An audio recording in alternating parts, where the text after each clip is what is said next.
Цивил медија.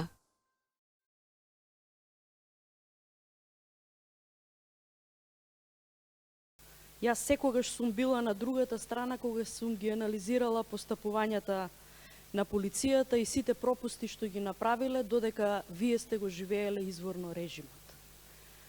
Тоа не ме направи да не бидам жртва и јас на режимот во тој период, меѓутоа секако во друг еден контекст и секако Самарот беше друг од моето семејство. Мојот сопруг не бев директно јас, но ако ги преслушаме убаво бомбите, ќе видиме дека нарачките магаре да стават само таа да не укажува на многу од она што се случувало во стручната јавност по однос на тоа каков молк имало и од стручната јавност кога требало да се анализираат страшните прекршувања на човековите слободи и права од страна на полицијата и безбедносните служби во тој период како извор и креатор на сите политички монтирани случаи. И јас нема да се навраќам на тој период, ќе зборувам од аспект на тоа што ние не направивме. Како професор по транзицијска правда на трет циклус на факултет, зборуваме дека после секој режим треба да постои процес на проветрување, прочистување, помирување, реконсилиенција и секако едно морално освежување и компензација за штетите на жртвите од режимот. За жал, нас режимот ни остана само во речникот и не успеавме да направиме чекор повеќе во она што значи утврдување на одговорноста за сите овие случаи за кои што слушавме, за кои што не сме слушнале, а ги има многу, и за кои што, претпоставувам, ќе зборуваме уште подолго време.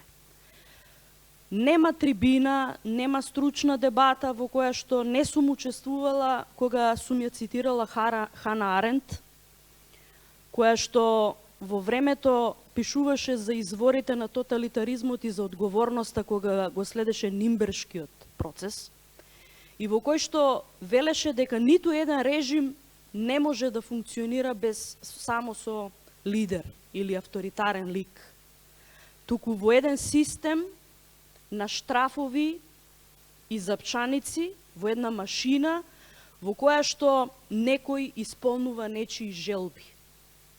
Некој прави конструкт и исполнува нечии желби. И таа вели дека доколку само еден запчаник или еден штраф во таа машинерија откажала послушност, немало да се случи таков вид на злосторства како што се случувало за време на Втората светска војна, за кое што беа судени. И иронијата да биде поголема на Нимбершкиот процес, во својата книга за одговорноста, Хана Арендт вели кога ги прашуваа извршителите на најголемите злосторства: зошто го правевте ова свесни дека правите злодела? Тие велеа: така ни наредуваа. Сега, ние велиме дека сакаме да покренеме процес, дали преку легислатива, дали преку некаква друга правна форма, за преиспитување на сите овие случаи. Но ние испуштивме една многу сериозна работа. Ние ја испуштивме проверката на штрафовите и запчаниците во рамки на институциите. А тоа можевме да го направиме. И утврдувањето на нивната одговорност или неодговорност со свое учество, со свое дејствие во рамки на овие индивидуални случаи кои што беа посадени да не никнат, но беа посадени да родат ова што денеска ние го коментираме и го слушаме. И искрено да ви кажам, како професор, се чувствувам и виктимизирана, но ја чувствувам и секундарната виктимизација на секој поединец кој што денеска зборува и за многуте кои што молчат, а се второстепено, секундарно виктимизирани, токму заради тоа што зборувајќи и повторувајќи ги своите приказни, се навраќаат и стануваат жртви на својот речник. и на тромоста на системот во кој што нема утврдување на одговорност. И знаете, деновиве кога дадов една така поприлично широка изјава пред една врвна институција во нашиот правосуден систем, реков дека секогаш кога ќе почнете да ги поставувате незгодните прашања, станувате проблем. Секогаш кога ќе сакате да направите нешто повеќе, да излезе на површина и да се утврди одговорност, секогаш следи она мотото kill the messenger. Уби го тој што треба што е гласник за решавање на нечии проблеми. И нема да одам многу наназад. Ако се направеше обид да се проветрат институциите, особено ова, би кажала, параполициска и парабезбедносна структура, по однос на ова и што го видовме денеска, за кој што воопшто немам сомнение дека било така, многу лесно ќе можевме да направиме и суштинска реформа, многу лесно ќе можевме и вие да дојдете до документите кои што се сомневам дека постојат во институциите, конструирани за да вие бидете ставени во таква позиција, и многу повешто ќе можевме сите да се справиме и да се погледнеме во очи, да се справиме со фактот дека джелатот никогаш не може да биде жртва. Во таа една изјава и особено во почетокот на оваа година, јас ќе го дополнам мојот колега драг Павле, кој што имав чест да ми биде и студент. Заедно сме анализирале многу теми, јадевме и чотек на 27 заедно, бевме еден до друг. Мојот тепач го осудија на 3,5 години затвор, меѓутоа уште не е во затвор. Конструираните умовите на вашите случаи се влечкаат по судови, изиграваат жртви, институциите имаат милост, имаат разумни, нели во наводници, рокови за нивни судења и така натаму, меѓутоа немаат за никој друг кој што ќе се обиде нешто да направи повеќе од тоа што го прави. На почетокот на оваа година почна реформата на таа, би кажала, институција во институција или држава во држава, во која што требаше да се изроди нешто ново. И борејќи се преку тие лавиринти на собраниски надзори, на прашувања, на препрашувања, на отварање на незгодни прашања, токму во периодот кога почна таа законска рамка за реформата, јас и колегата Павле бевме едни од најгласните. И во пратеничката група, и во собранието. По многу од тие нерегуларности и незаконитости кои што се случувале во рамки на таа управа. Дојде на ред законот, ние издржавме на нашиот професионален интегритет, се аргументиравме, боревме за тоа што го дебатиравме и што го поднесувавме како амандмани во собранието. И нешто набрзо после тоа се случи аферата со Павле, кое што најодговорно тврдам дека е афера во конструкција токму на таа структура, која што не можеше да ја се соочи со вистината која што ја слушаше. Јас го знам Павле многу добро и знам што може, знам и што не може да направи. И денес, ако се запрашате каде е случајот на Павле во институциите и кој ќе го обели образот на Павле, а го правеа секаков во изминатиот период, ќе видите дека МВР ќе ви одговори уште се трага по тоа кој го објавил тоа и кој снимал, а обвинителството ќе ви каже нема елементи на кривично дело за кое што Павле отиде сам да се пријави. Но он покаже една голема морална димензија и величина. А меѓу другото, ја ставивме книгата на Кежаровски на местото кај што седеше Груевски на првиот ред, пред воопшто тој да нели да помине низ таа собраниска процедура. И јас се сеќавам на последниот наш разговор во мојот кабинет со Павле, кога рече професор, ке се плашам и вас нешто да не ви направат.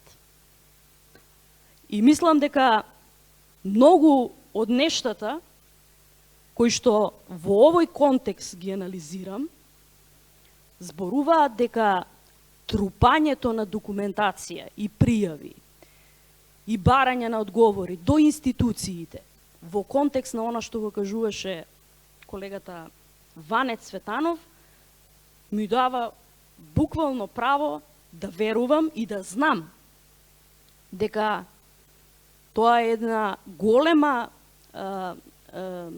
продолжена рака, би кажала, или неичистен систем од оние упоришта на груевизмот, кои што само тие можат да направат таква конструкција, да има едно нешто вистинито, со се друго од околу што може да алудира на некаква вистина, но не е осудено да добие светло во правниот систем, како случаи кои што вие сте ги преживувале. И кога кажа почитуваниот Кежаровски дека кога решил да ја објави првата книга, се случил некој интересен настан во неговиот дом, јас ќе кажам дека и во мојот дом имав незаконски претрес од полиција. Ке рече некој сега да, во легална постапка со наредба, меѓутоа комплетно незаконски. Знаете, да кажете на професор по полициски науки, на полициски службеник што направил 1000 претреси во живот, дека влегувањето без никого дома е нешто што е законски, малку ќе се позачуди и ќе рече не е така. Јас не го експлоатирам овој дел од мојот случај, затоа што во тој ви одзеле нешто таму техника, кај мене тоа што го бара не го најдоа, не знам дали воопшто нешто бара, од тоа што бара нема ништо релевантно за кривичното дело за кое што ме сомничи обвинителството, но некој барајќи глувче извади мечка. И се плашам дека токму може би причината за токму таквите действија е токму и обелоденување на страшни злоупотреби кои што некој очигледно не сака или нема храброст да се зафати да ги реши. Ние сме борци. Јас знам дека што викаат правдата е бавна, но некогаш доаѓа. Може би некако морална сатисфакција од системот, повеќе од кармата која што работи во интерес на правдата. Јас сакам само да ви посакам многу здравје на вашите семејства и на вас лично, да ви честитам на храброста да го издржите сето бреме на таа неправда што ви е нанесена и секако останува можеби не толку системот да ги реши овие проблеми, колку што можеме еве вака на вакви, би кажала, психолошки сеанси, да се издушиме малку како луѓе и да признаеме дека треба да го натераме системот да функционира, а не да се надеваме дека системот ќе ги согледа жртвите од режимот кој што сите сме го живееле.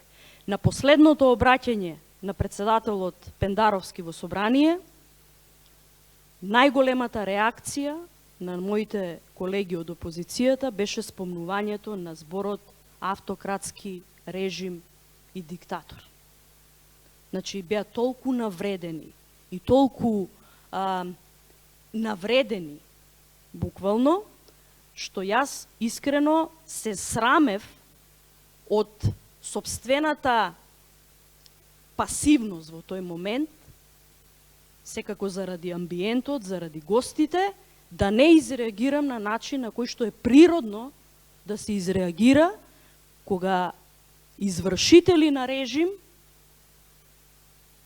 и джелати ќе ви се представат како жртви. Должиме многу и на системот, и на луѓето кои што не почитуваат и што гледаат во нас некаков излез за својата надеж, и мислам дека само тоа и само таа гласност и меѓусебната поддршка може да не доведе до степен да обелодениме, ако не може системот тоа да го направи, ние да обелодениме многу од работите кои што ќе бидат своевидна сатисфакција за овие луѓе и за нивните семејства.